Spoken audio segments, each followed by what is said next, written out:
கிராம சபை கூட்டத்தில் சாய தொழிற்சாலைக்கு எதிர்ப்பு தெரிவித்து பொதுமக்கள் கூச்சல். திருவள்ளூர் மாவட்டம் கும்மிடிப்பூண்டி அடுத்த பாதிரிவேட்டில் இருந்து போந்தவாக்கம் செல்லும் சாலையில் கடந்த 35 ஆண்டுகளாக செயல்பட்டு வரும் சாய தொழிற்சாலையால் சுற்றுச்சூழல் பெரிதும் பாதிக்கப்படுவதாக கூறி பாதிரிவேட்டில் நடைபெற்ற கிராம சபை கூட்டத்தில் பொதுமக்கள் கூச்சலிட்டு முறையிட்டதால் பெரும் பரபரப்பு ஏற்பட்டது.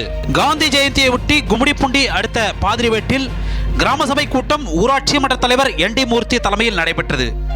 இந்த கூட்டத்தில் திரளான பொதுமக்கள் இளைஞர்கள் பங்கேற்ற நிலையில் அப்பகுதியில் செயல்படும் சாய தயாரிக்கும் தொழிற்சாலை மீது பொதுமக்கள் அடுக்கடுக்காக குற்றச்சாட்டுகளை எழுப்பினர்.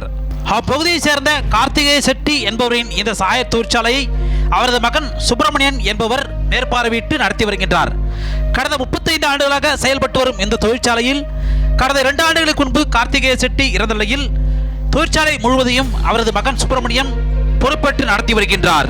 கடந்த சில ஆண்டுகளாக இந்த தொழிற்சாலை மீது பல்வேறு குற்றச்சாட்டுகள் எழுப்பப்பட்டுள்ள நிலையில் இந்த தொழிற்சாலையின் காரணமாக தொழிற்சாலை வெளியிடும் கழிவுகளால் நிலத்தடி நீர் கடுமையாக பாதிக்கப்படுவதாகவும் அண்மையில் இந்த சாய கழிவு நீரை குடித்த 3 மாடுகள் இறந்துள்ளதாகவும் கிராம சபையில் பொதுமக்கள் தெரிவித்தனர்.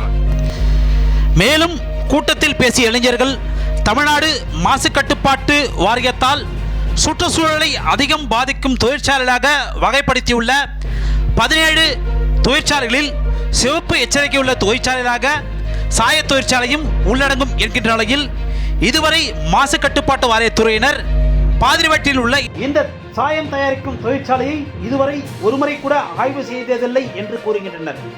மேலும் இந்த சாய தொழிற்சாலை அரசு விதிகளுக்கு உட்பட்டு செயல்படுகின்றதா என்பது கூட தெரியவில்லை என்று இளைஞர்கள் கேள்வி எழுப்பினர்.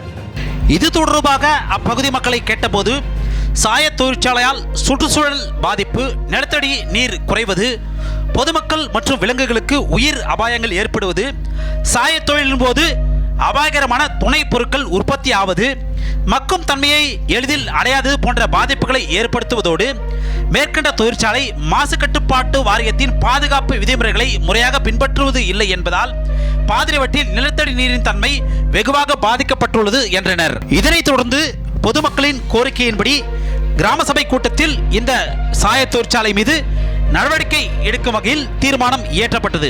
கிராம சபை கூட்டத்தில் இந்த சாய தொழிற்சாலை தொடர்பாக ஏற்பட்ட கூச்சல் குழப்பத்தால் பாதிரிவேட்டில் பரபரப்பு ஏற்பட்டது.